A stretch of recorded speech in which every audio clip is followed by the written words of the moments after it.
তাহলে দেখতে দেখতে রেসেলমেনিয়া চলেই এলো, আর মাত্র একদিনের অপেক্ষা, কালকে স্ম্যাকডাউন, আর তারপরেই আমরা দেখতে পাবো রেসেলমেনিয়া 41-এর নাইট 1। তো রেসেলমেনিয়া সিজন শুরু হয়ে গেছে, এবার সেই ফিলিংটা আসছে। আর রেসেলমেনিয়া রিলেটেড অনেক ভিডিও এই চ্যানেলেও আমি অলরেডি বানিয়ে ফেলেছি, রেসেলমেনিয়ার 2 ডেটের প্রেডিকশনও আমি অলরেডি করে ফেলেছি। তো যারা সেই ভিডিওগুলো দেখোনি গিয়ে চেক আউট করতে পারো। তো যেহেতু এখন রেসেলমেনিয়া সিজন চলছে আর রেসেলমেনিয়া এত কাছে চলে এসেছে, তো এই মুহূর্তে চারিদিকে প্রচুর নিউজ রিউমার ছড়িয়ে আছে। তো এখন তো সবাই বলতে গেলে সবারই রিটার্ন করে দিচ্ছে যে এই সুপারস্টার রিটার্ন করবে, সেই সুপারস্টার রিটার্ন করবে। কিন্তু এই ভিডিওতে আমি তোমাদের সাথে আলোচনা করব এমন কয়েকটা রিটার্নকে নিয়ে যেইগুলো সত্যি এই বছরের রেসেলমেনিয়ায় হতে পারে। কারণ দেখো, রেসেলমেনিয়া যেহেতু একটা গ্র্যান্ডেস্ট স্টেজ অফ দেম অল, তো সেখানে আমরা প্রত্যেক বছরই বড় বড় রিটার্ন দেখতে পাই। আগের বছরের তো রিটার্নের ঝুড়ি লেগে গেছিল যখন আমরা দেখেছিলাম রোমান রিংস আর কোডি রোডসের ম্যাচে না জানি কে কে রিটার্ন করে ফেলেছিল। জন সিনা, আন্ডারটেকার, সেথ রলিন্সের shield gear, Rock, Solo Sikoa, Jimmy Uso সবাই চলে এসেছিল। তো সেটা তো একটা মানে one of the lifetime match ছিল। কিন্তু এই ভিডিওতে আমি তোমাদের সাথে সেই রিটার্নগুলোকে নিয়ে কথা বলবো যেগুলো আমার মনে হচ্ছে যে হ্যাঁ, চান্স আছে এই বছরের রেসেলমেনিয়ায় হওয়ার। আর লাস্ট রিটার্নটা তো তোমরা কেউ কল্পনাও করোনি। তো আর বেশি দেরি না করে ভিডিওটা শুরু করা যাক, কারণ তোমরা দেখছো Rachel entertainer. So let's start the entertainment.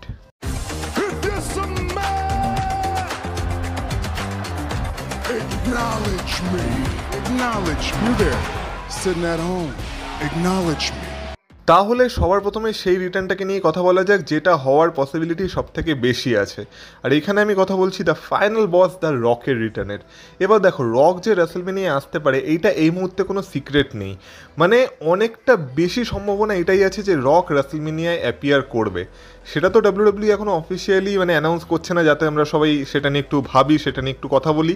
কিন্তু দেখো, চান্স তো এটাই আছে যে রক অ্যাটলিস্ট অ্যাপিয়ার তো করবেই রেসেলমেনিয়ায়, কারণ জন সিনা কোডি রোডসের স্টোরি লাইনে রকের একটা বিশাল বড় ইনভলভমেন্ট আছে। কারণ রকের জন্যই জন সিনা হিল টার্ন করেছিল বলা যেতে পারে। তো সেইখানে এই ম্যাচে রক অ্যাপিয়ার করবে না বা রকের কোনো রকম রোল থাকবে না, এইটা তো মানে ভাবাই যায় না। তো রক যদি রেসেলমেনিয়া অ্যাপিয়ার না করে সেইটা বরঞ্চ একটা সারপ্রাইজ হবে।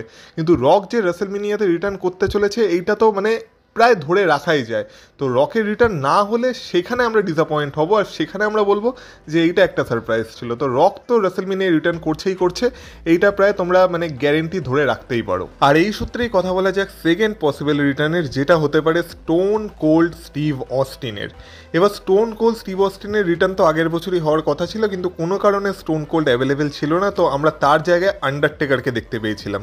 কিন্তু স্টোন কোল্ড এই বছর একটা ইন্টারভিউতেও বলেছে যে যেহেতু রেসেলমেনিয়া তার শহরের কাছেই হচ্ছে, সে যেহেতু সেখানে উপস্থিত থাকবে, তাই যদি কোডি রোডসের তার হেল্প দরকার হয় তাহলে সে সেখানে আসতে পারে কোডি রোডসকে সাহায্য করার জন্য। তো রেসেলমেনিয়ায় তো আমাদের স্টোন কোল্ড আসতে চাইছেই। আর যদি কোনোভাবে রক জন সিনাকে সাহায্য করে, তো উল্টো দিক থেকে কোডি রোডসকে হেল্প করার জন্য যদি স্টোন কোল্ডের রিটার্ন হয়, তো সেইটা একটা মানে গ্রেটেস্ট মোমেন্টও হয়ে থাকবে এই রেসেলমেনিয়ার। আর তাছাড়া আমরা স্টোন কোল্ড আর রকের রাইভেলারি তো জানি যে তাদের মধ্যে কতটা ভালো একটা রাইভেলারি ছিল। তো সেই রাইভেলারিটাও আবার আমরা রিলিভ করতে পারবো। তো এইভাবে স্টোন কোল্ড কোডি রোডসকে হেল্প করার জন্য এই বছরের রেসেলমেনিয়ায় রিটার্ন করতেই পারে। মানে আগের বছর যেটা হয়নি সেটা এই বছরে পুষিয়ে দিতেই পারে। কিন্তু তার থেকেও বড় মোমেন্ট হবে যখন আমরা দেখবো যে স্টোন কোল্ড রিটার্ন তো করলো, আর দেখে আমরা সবাই ভাববো যে স্টোন কোল্ড এসেছে মানে স্টোন কোল্ড কোডি রোডসকেই সাহায্য করবে। কিন্তু যদি সেইখানে ডাব্লিউডাব্লিউ নিজেদের আরেকটা টুইস্ট খেলায়, আর স্টোন কোল্ড যদি কোডি রোডসকে সাহায্য না করে জন সিনাকেই সাহায্য করে এই ম্যাচটা জেতার জন্য, তো সেইটা হবে এই বছরের রেসেলমেনিয়ার one of the greatest turn around. মানে স্টোন কোল্ডও রককে সাহায্য করবে। আর এরকম মোমেন্টের জন্যই আমরা রেসেলমেনিয়াকে মানে মনে রাখি, মানে যেগুলো আমরা এক্সপেক্ট করি না সেগুলোই যদি ঘটে যায় তাহলে সেই মোমেন্টটাকেই বেশি মনে রাখা হয়। তো এরকম কিছু যদি ঘটে তাহলে তো সেটা আরও ভালো হয়ে যাবে। কিন্তু যাই হোক না কেন, আমার মনে হয় যদি এরকম কিছু ঘটাতে হয় তাহলে সবার আগে যেটা করতে হবে সেটা হচ্ছে স্টোন কোল্ড স্টিভ অস্টিনকে রেসেলমেনিয়ায় নিয়ে আসতে হবে। আর সেই অর্থে তারও রিটার্ন রেসেলমেনিয়ায় অবশ্যই পসিবল। নেক্সট রিটার্নটাও এই ম্যাচের সাথেই রিলেটেড। এবার দেখো, এটা যেহেতু রেসেলমেনিয়ার মেইন ইভেন্ট হতে চলেছে, এইখানে ডাব্লিউডাব্লিউ অল আউট তো যাবেই। কারণ যেমন আমরা আগের বছর দেখেছিলাম যে পুরো মেইন ইভেন্টে ডাব্লিউডাব্লিউ সব রকম খেলা খেলে দিয়েছিল।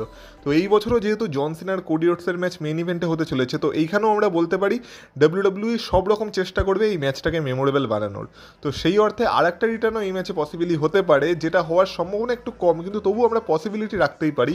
সেটা হলো দ্য নেচার বয় রিক ফ্লেয়ারের রিটার্ন। এবার রিক ফ্লেয়ারের রিটার্ন কেন হবে? কারণ কারণ রিক ফ্লেয়ার রিসেন্টলি বলেছিল যে রিক ফ্লেয়ার জন সিনাকে 17 টাইম ওয়ার্ল্ড চ্যাম্পিয়ন হতে দেখতে চায় না, আর সে চায় না জন সিনা তার রেকর্ড ভাঙুক। তো নিজের রেকর্ডকে রক্ষা করার জন্য রিক ফ্লেয়ার রেসলমেনিয়া অ্যাপিয়ার করতে পারে। কিন্তু যদিও এখন রিক ফ্লেয়ার AEWর সাথে একটা লেজেন্ড কন্ট্রাক্টে আছে পসিবলি, আর সে এখন AEWর সাথেই কাজ করছে, কিন্তু এরকম নিউজ শোনা যাচ্ছে যে তার কন্ট্রাক্টটা এমন যে সে চাইলে অন্য কোথাও অ্যাপিয়ার করতে পারে। তো সেই অর্থে সে রেসলমেনিয়াতেও অ্যাপিয়ার করতে পারে। কিন্তু রিক ফ্লেয়ারের এতটাই বয়স হয়ে গেছে, আমার মনে হয় না রিক ফ্লেয়ার ইনিংয়ে কোনো অ্যাকশন করার জন্য রিটার্ন করছে, বা রিক ফ্লেয়ারের জন্য মানে রিক ফ্লেয়ার এসে কোরিয়ার্সকে খুব সাহায্য করে দেবে এমনও না, কারণ রিক ফ্লেয়ার একটা ঘুষি খেলেই পড়ে যাবে। কিন্তু সে অর্থে রিক ফ্লেয়ার যদি কোনো চিটিং করে জন সিনাকে এই ম্যাচে হারাতে চায়, বা রিক ফ্লেয়ারও যদি কোনোভাবে জন সিনার সাইড নিয়ে নেয়, মানে কোনোভাবে যদি এই ম্যাচে কোনো রোল প্লে করতে চায় বাইরে থেকে, মানে কোনো ওয়েপন দিয়ে বা কিছু হবে, সেটা রিক ফ্লেয়ার এই ম্যাচে করতেই পারে। এবার সেটা কোরিয়ার্সকে সাহায্য করার জন্য হতে পারে, যাতে তার রেকর্ড মানে বজায় থাকে আর তার রেকর্ড জন সিনা ভাঙতে না পারে, বা উল্টো দিক থেকে সে যেহেতু সবসময় হিল ক্যারেক্টারই প্লে করে এসেছে, তো সে জন সিনাকেও কোনোভাবে সাহায্য করতে পারে রেসলমেনিয়া একটা মোমেন্টে দেওয়ার জন্য। কিন্তু যাই হোক না কেন, রিক ফ্লেয়ারের একটা মোমেন্ট আমার মনে হয় রেসলমেনিয়ায় থাকতে পারে, যদি রিক ফ্লেয়ারের রিটার্ন রেসলমেনিয়ায় হয়। আর এমনিও দেখতে গেলে রিক ফ্লেয়ার রেসলমেনিয়ার ব্যাক স্টেজে তো থাকবেই, কারণ শার্লেট ফ্লেয়ারের ম্যাচ আছে টিফিনির সাথে, তো সেই ম্যাচের জন্য রিক ফ্লেয়ার রেসলমেনিয়ার ব্যাক স্টেজে থাকবেই। তো যদি WWE রিক ফ্লেয়ারকে ইউজ করতে চায় অন স্ক্রিন, তাহলে সেটাও করতেই পারে। যাই হোক, নেক্সট রিটার্নের কথা বলা যাক, যেখানে আমি কথা বলবো জিমি উসোর রিটার্নের।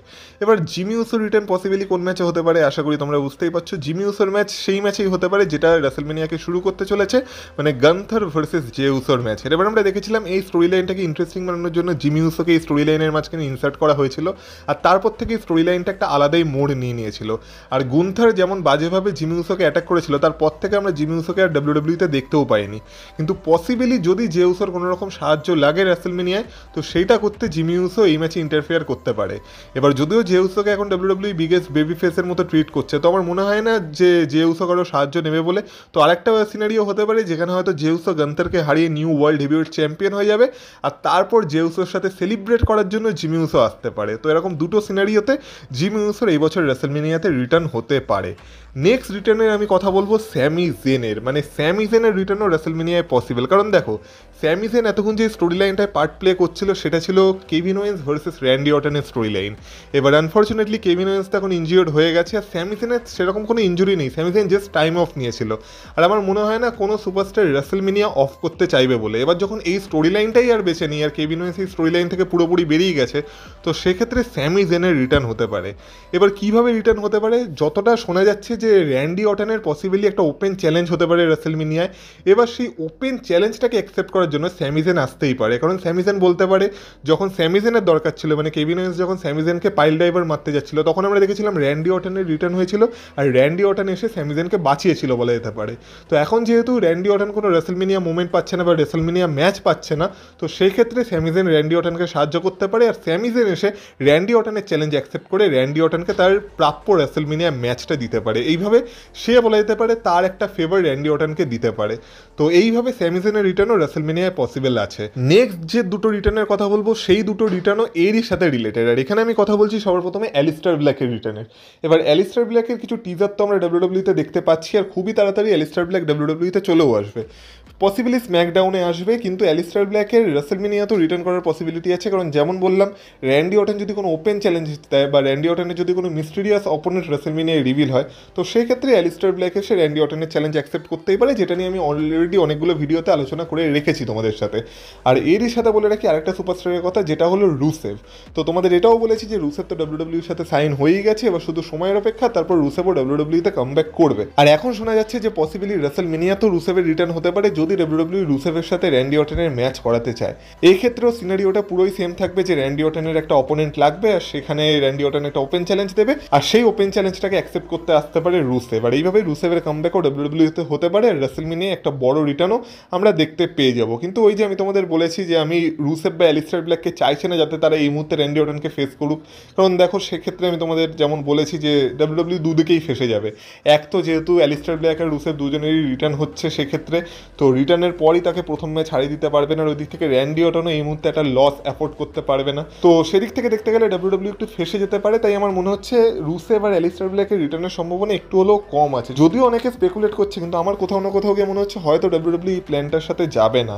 কিন্তু সেক্ষেত্রে স্যামি জেনের রিটার্ন হতেই পারে, কারণ স্যামি জেন যদি এসে র্যান্ডি অর্টনের কাছে হেরেও যায় সেটা খুব একটা বড় ডিল হবে না। তো স্যামি জেনের রিটার্ন কিন্তু সেক্ষেত্রে পসিবল আছে। নেক্সট রিটার্ন যেটা পসিবলি রেসলমেনিয়ায় হতে পারে সেটা হলো বিগ ইর রিটার্ন। এবার বিগ ইর রিটার্ন কীভাবে হতে পারে সে নিয়ে তো আমি অলরেডি প্রেডিকশন ভিডিওতেও কথা বলেছি, আর তার আগেও আমি রেসলমেনিয়ার প্রত্যেকটা ম্যাচকে নিয়ে যখন ডিটেলসে অ্যানালাইজ করছিলাম সেখানেও আমি কথা বলেছি। তো বিগ ইর রিটার্ন একটা সিনারিওতেই হতে পারে, সেটা হচ্ছে নিউ ডে ভার্সেস ওয়ার রিডার্সের ম্যাচে।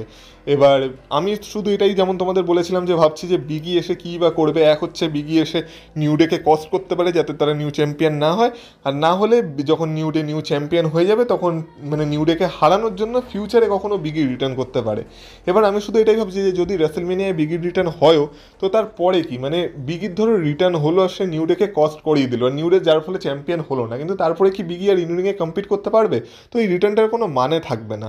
কিন্তু হ্যাঁ, যদি ডাব্লিউডাব্লিউ রেসলমেনিয়া জাস্ট একটা মোমেন্টের জন্য আমাদের বিগি রিটার্ন দেখাতে চায় তো বিগি রিটার্নও পসিবিলি রেসলমেনিয়া দেখাতে পারে। তো সেক্ষেত্রে বিগি রিটার্নের একটা বিশাল বড় পসিবিলিটি রেসলমেনিয়াতে আছে।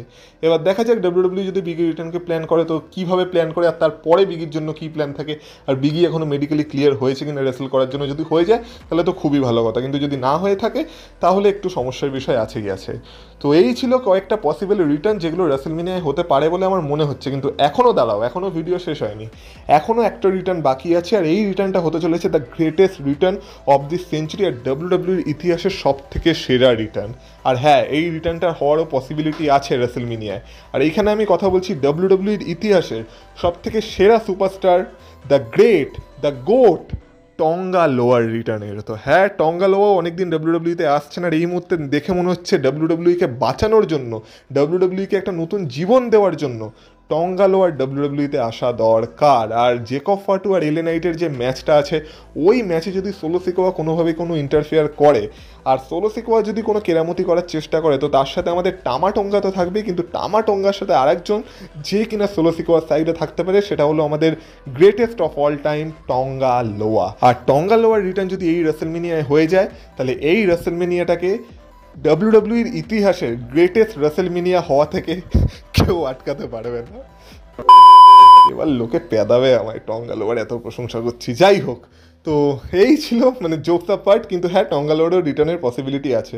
তো যাই হোক, এই ছিল রেসলমেনিয়ার কয়েকটা পসিবল রিটার্ন যেগুলো রেসলমেনিয়ায় হতে পারে বলে আমার পার্সোনালি মনে হচ্ছে। এবার এদের মধ্যে কোন কোন রিটার্ন তোমরা দেখতে চাও বা কোন কোন রিটার্ন হলে তোমাদের ভালো লাগবে সেটা অবশ্যই কমেন্ট বক্সে কমেন্ট করে বলো। আর এইগুলো ছাড়াও আরও কোনো নাম আছে কিনা যাদের রিটার্ন তোমরা দেখতে চাও বা যাদের রিটার্ন হবে বলে তোমাদের মনে হচ্ছে সেটাও কমেন্ট বক্সে কমেন্ট করে আমাকে অবশ্যই জানিও। আর বাকি ভিডিওটা ভালো লেগে থাকলে তোমরা জানো কি করতে হবে, অবশ্যই ভিডিওটাতে একটা লাইক করে দিয়েছো, আর এই চ্যানেল নতুন হয়ে থাকলে চ্যানেলটাকে প্লিজ সাবস্ক্রাইব করে দিয়ে যাও। আর রেসলমেনিয়া আসছে, তো রেসলমেনিয়া রিলেটেড এখনও দু একটা ভিডিও আসবে চ্যানেলে, আর কালকে স্ম্যাকডাউনও আছে, তো সেটা নিয়েও ভিডিও তো আসবেই। তো সেটার জন্য অপেক্ষা করো। আর তোমরা যদি আমাকে ইনস্টাগ্রামে ফলো করতে চাও তার লিঙ্ক পেয়ে যাবে তোমরা এই ভিডিও ডিসক্রিপশন বক্সে, তো সেখান থেকে তোমরা আমাকে ফলো করে আসতে পারো। তাহলে তোমাদের সাথে কথা হবে আবার পরের ভিডিওতে। ততক্ষণ তোমরা ভালো থেকো, টাটা।